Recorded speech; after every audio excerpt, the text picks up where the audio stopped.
Fourth part में set A and set be given है, दोनों सेट बिल्डर फॉर्म में गिवन है। दोनों सेट्स के हम एलिमेंट्स फाइंड आउट करेंगे। सेट ए के एलिमेंट्स क्या है, वो सारे x such that x natural number का एलिमेंट्स है and x is less than 3। Number कहाँ से स्टार्ट होता है, 1 से। 1 होगी एक्स की वैल्यू, क्यों, क्योंकि 1 नेचुरल नंबर है एंड 3 से लेस है।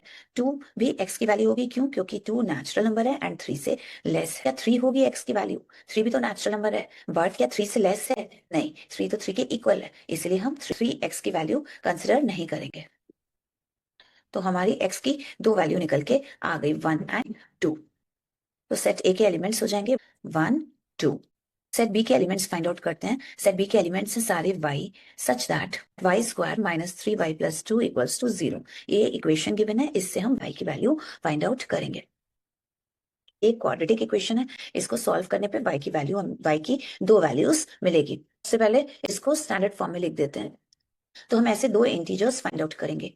सपोज करते हैं a एंड b दो इंटीजर्स हैं, सच दैट इस a एंड b का जो प्रोडक्ट है वो किसके इक्वल होना चाहिए, 2 के इक्वल होना चाहिए। एंड ए एंड बी का जो सम है वो किसके इक्वल होना चाहिए, -3 के इक्वल होना चाहिए।